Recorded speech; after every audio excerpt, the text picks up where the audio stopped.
Hello everyone, welcome to another episode of APUSH History. I'm your host, Mr. Langella. So guys, last time we were here, we kind of had a quick little discussion about the origins of the motivations behind the four different European nations, right? We talked about the Spanish, the French, the Dutch, and the English, their reasons for coming to the New World, their interactions with the natives, and we also talked about who they sent over in order to really colonize different areas. And then we transitioned into really the start of our new unit, right, period 2. And we talked about the different types of charters that did come to the New World. We're really going to be focusing on England for this next segment, just because we already talked about the Spanish, the French, and we have somewhat of a Dutch background, but we're really going to focus on the Dutch during this unit, okay? So one of the first things I talked about was the three different types of colonies that there are going to be, all right? The first one is going to be the corporate colonies, and these are colonies that are actually, they are basically investors that kind of come together, and they create these somewhat of expeditions, and they pay for the expeditions to come to the New World, and they gain most of the profit goes to these investors themselves, but they do have authorization by the royal crown, okay? The next one's going to be the royal colonies, and these were straightforward, owned by the monarch and ruled by the monarch. And the next is going to be the proprietary colonies, which are basically almost like somebody's ruling on the steed of the monarch, which is very similar to the viceroyalties of Spain, okay? But the difference between all those different colonies of Spain and France versus the English is that the colonies that are English colonies have a sense of a representative government that goes behind it, okay? Then we transitioned into the worksheet. That's where we finished for the day. The 13 colonies worksheet is pretty straightforward. This kind of goes over the location of the 13 colonies, goes over the geographic features of these colonies, and the different regions that they're called, okay? With that being said, let's jump into the next segment of what we're learning about, okay? So the next part that's really important, guys, is, as England finally tries to position itself to kind of to really populate these colonies, they send out their first expedition, and the first thing you have to understand too, that really makes them want to make the jump itself, in the early 1600s, is because they defeated the Spanish in 1588, which allowed them to kind of stabilize themselves as really the most powerful naval fleet in the world, right? And that's really what gave them the confidence that they can go up against Spain. Because remember, guys, Spain was really dominating the New World, right? Remember, we talked about how Spain had controlled the majority of the territory, and then the English had challenged them, right, on the open sea, and they had won, right? Not necessarily meaning that Spain had crumbled away, but the reality is that now they were seen as kind of the dominant force with their naval power, okay? And they were even beating the French, which allowed them to kind of gain momentum and try to create a sense of a new kind of trading post out in the New World, okay? On top of that, as we saw about in the video, the kind of that video that Heimler's History had provided for us, there was also factors that were going on in Europe as well, all right? And we kind of focus on some of the key ones we talked about yesterday, but the fact that population was on the rise, it kind of led to a lot of issues, right? Not only was it issues with the economy, there was an economic depression going on, there was poverty going on, but it also led to kind of a altercation between these different Protestant religions that were also in the area at the time, because not all of them were Anglican, right, which was the Church of England, okay, and they didn't really agree with those beliefs, so they kind of wanted to have their own fresh start, okay, and that was a perfect opportunity to basically go to the New World and start anew, right? So, and on top of that, the English crown themselves were losing money. The nobles of England were losing money as well. So it was kind of like a both ways were agreement to try to have a settlement out in the New World. So they tried to, right? However, the first one didn't really work out so well. Okay, the first wave that we know of they tried to send out an expedition in 1587, which was known as the Roanoke Island. All right, and this was considered actually within 3 years, this colony had disappeared off the face of the earth. Now, a lot of people don't know why, but generally historians point to that these people were either killed by natives, or they died of disease, or they starved to death. One of the three. But it tells you that they didn't really last long. And actually, what happened because of this, because this was a royal colony. That's what's the important part here. It was a royal colony. It kind of failed miserably. Okay, it failed so bad that the monarch kind of didn't want to really think about sending his own troops to go populate those areas, because it was so horrible that they kind of let these joint stock companies or these private investors to try to do it themselves. So in comes Jamestown. So the Virginia Company, which is a joint stock company, as I mentioned, had financed enough money to send a large group of English settlers to try to populate Jamestown. All right, and these people were, let's be honest here, they were wusses, right? They're not saying that, not trying to be mean or anything, but they really were not prepared for this expedition. And basically, when it says they were gentlemen, they were people that they never farmed a day in their life. These people they weren't gritty, they weren't ready to live out on their own. They didn't understand what they were getting themselves into. All right, so instead of farming, instead of hunting, to kind of to create a settlement, they were really out there just looking for gold. And it didn't really work out so well. They didn't find gold. They ended up finding this thing called iron pite, which was considered fool's gold. It looked like gold, but it was blatantly worthless. All right. So the fact is that was one of the big issues, right? The fact that they were not really prepared for this was one thing. The second thing was where they located, where they went. Jamestown Colony, which is named after the king, all right, and along the James River, was actually a horrible location. Okay, it was probably the worst location that you could possibly pick to start anew. And Jamestown's located here, and there's a few reasons why it's horrible. First off, very marshy, very swampy terrain. Okay, this was one of the worst types of ways in which to try to farm. Okay, you couldn't really farm in these locations because the soil itself did not have a lot of nutrients. It was pretty, it was like I already said, it's marshy, it's swampy. You can't really farm a lot of crops in those type of areas.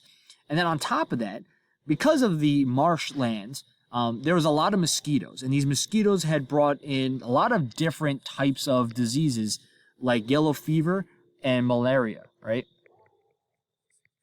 Which is pretty horrible, because the fact is that these people were dying left and right. And on top of that, the part of the James River in which they're located had a fresh salt transition zone, which is basically, it was salt water that was kind of along the line. It was like that area between the rivers and the ocean where the river is undrinkable. So on top of that, first off, they couldn't farm. Right, they weren't good farmers. Secondly, the colony itself had a lot of issues with marshlands. Water was undrinkable. So within 3 months, more than half of the people were dead. Within 3 months, within 90 days, half of the people were dead. All right. So basically, by the time that they were almost finished, the Virginia Company tries to find somebody that is experienced. Right, they try to find somebody that will try to save the day. And that man is Captain John Smith, right? He kind of saved the day. Not completely, but sort of, right? So they send him to go over and help. And what he does is he kind of takes complete control. He becomes the adult in the room. And he has this famous quote that he says is, anyone who does not work does not eat, right? And basically he kind of lays down the law. He makes sure that everyone does their fair share of work, and they learn how to do the basics, okay? And for a time, his leadership does kind of turn the tide. It allows them to basically gain some momentum. It allows them to gain some crops, to try to farm and work effectively. And for a time, like I said, it is successful. What does also help is that they also had interactions with the local tribe. This tribe was known as the Powhatan tribe, And this tribe, originally at first, was literally going to kill them, right? It was going to kill John Smith. The Powhatan tribe had dominated the entire area. And I'll show you, if you look at the Confederacy, the area which they controlled all this purple. All this land was controlled by this tribe. So basically, Jamestown was right dab in the middle of this giant Confederacy. So they were on their land, and they were going to literally wipe them out. Now, John Smith, if you look at this painting here, is a famous moment. John Smith was about to be basically decapitated by Chief Powhatan, right? And ironically, he was saved by Pocahontas. Now, the story goes that Pocahontas had, as he was about to get his head chopped off, Pocahontas laid her head and her body on top of John Smith's, right? And her father, who was the chief, saw this and said, what are you doing? And she wanted to make peace with them, okay? So that's what they do, right? The chief of Powhatan had basically created a trading alliance between these people, the colonists of Jamestown, and their tribe. And because of that, they were pretty successful. They were living for a time. However, John Smith, unfortunately for Jamestown, gets injured in a gunpowder explosion, which had to force him really to go back to England. So now they're back to square one. With no real leader. Even though they have a trading alliance, it's a mutual alliance, as in the people of Jamestown actually have to produce something that the natives of the area need, okay? And without his leadership, they were not producing to what the chief or his people wanted, okay? So before we move on to the next part, which I'm sure you're getting all excited, let's talk about the worksheet here. So I'll jump out of here quick. Okay, so here we are, guys. I'm not going to go too deep into the worksheet itself because we're going to do this as a group, okay? But I'll give you just some background on the worksheet. So what we would be doing is the interesting about Pocahontas, guys, is that there's not a lot of first-hand accounts of her. Basically, there's none, right? And all the information we know about Pocahontas is the fact that we have first-hand accounts of other people that talked about her, right? And there's a plethora of documents here that I have for you guys. There's a total, I believe, of 6 documents. So what you're going to do, and unfortunately for people at home, you kind of have to work through these on your own, right? What you're going to do is you're going to look at the document, you're going to summarize what you find, right? So they have little summary boxes here for all the documents, okay? And then you're going to answer these analyzing questions, right? These in-depth questions, all right? This will train you in kind of looking at these primary sources of different groups, and then being able to condense all your information into some, to answer some guided questions, okay? All right, guys, so let's go back into the PowerPoint. Okay, so as I was mentioning, guys, Chief Powhatan, who was the leader of the Confederacy, who was Pocahontas' father, had controlled all this land here, okay? So he was the dominant leader of the area, but he was still competing against other native tribes that were trying to gain some of his territory. And he had an alliance with the English, and for the time, it was pretty beneficial for both of them. However, with John Smith gone, it now causes some issues, right? He believed that this alliance was going to benefit him because he needed weaponry to help his group or his native tribe to defend against the rival tribes that are trying to basically overtake his group. But with them now basically losing out on all the trade that they had originally hoped for, it causes really a big rift, okay? As I mentioned already, with John Smith gone during this year, things went really, really horribly, right? Basically around almost 90%, I think it's almost 90% of the people had died out. All right, I think close to that percentage. 90% of the people had died out. If you look at this stat here, there's 500 people or more immigrants by, in spring of 1609. And that by 1610, only 50 people had survived. The life expectancy was 40 people, okay? This was considered known as the starving time. And because of this starving time, the English settlers had ended up basically raiding the Powhatan tribes, their outposts, their communities, in order to gain resources. Because without John Smith there, basically they were hopeless. They were horrible. So, as you can tell, the tensions between these two groups had gotten worse and worse, to the point where it was almost at a full-blown war, and the English would have been wiped out. People in Jamestown would have been wiped out. However, there was a peace brokered between the Powhatan people and the English, sealed with the marriage of Pocahontas and the Englishman John Rolfe. Okay, and this was crucial. This was really important because, first off, Pocahontas became the first Native American to be married to an Englishman. And she went back to England. She had learned English. She had, with their child, she became famous as, a Native American woman that had married an Englishman. And really, her legend became, massive, right, for what she was able to do and how successful this alliance became. And the reason why this became so famous was because of the outcome of it, right? John Rolfe becomes really and I named the title here, the tobacco guru, right?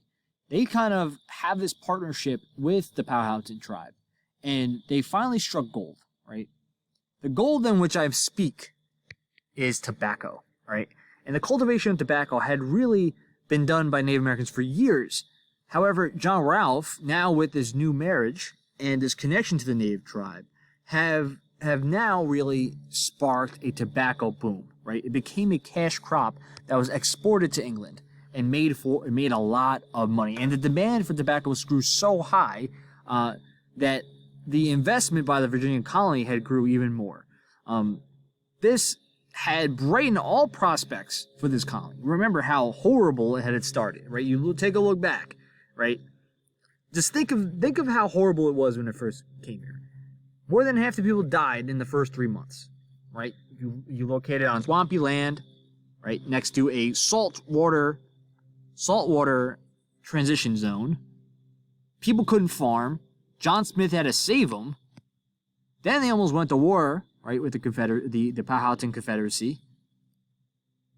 John Smith had to go back home, all the way to the point where John Rolfe and Pocahontas get married, and now they become a booming colony because of tobacco.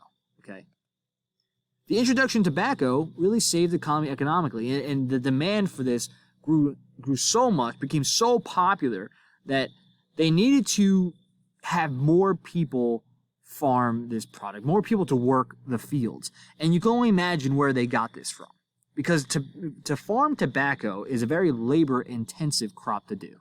Now, I wish I can show you guys a video of how they originally did it, but it became it was such a moneymaker, and they needed so many more people to farm for the high demand that they started to really think about bringing in African slaves. All right, and this is a big deal, okay? So the important thing to understand about this situation was that they were overproducing tobacco, right? Because they were making so much money at first that they thought this was their home run hitter, right? This was their big shot of really making a lot of money. However, when they overproduced so much tobacco, the amount of money, right, the price of this started decreasing, and they were not doing as well as what they wanted to, and generally even the survival rate of these people were so low that they weren't as successful as they hoped, right? More than 6,000 people had settled there, but only 2,000 people remained, right? That's a horrible death rate. Okay, now they basically, historians usually blame this on the Virginia Company because they had made some unwise decisions, especially some investments into really the amount of tobacco that was being produced, and also the different resources that they were trying to buy for this colony. They kind of screwed themselves. Okay, and they are near collapse. So King James, who is the King of England, had seen enough, and he originally was trying to keep his hands out of this, allowing the company to kind of run it themselves under the banner of the English colony. He actually ended up revoking the charter, the company themselves were basically going bankrupt. So he revoked the charter, and he took complete control over the colony of Virginia. And they had now really transitioned it to being, instead of a corporate colony, but becoming the first royal colony of the New World. Okay? So that being said, guys, we're about to transition to Plymouth in the Massachusetts Bay Colony, which is really, really interesting. So we're going to stop here for today. All right? So make sure that you do the worksheet, right? The worksheet that we talked about, the Pocahontas worksheet, and you make sure you look over all the different information we talked about, okay? Other than that, guys, have a good one. Langella out.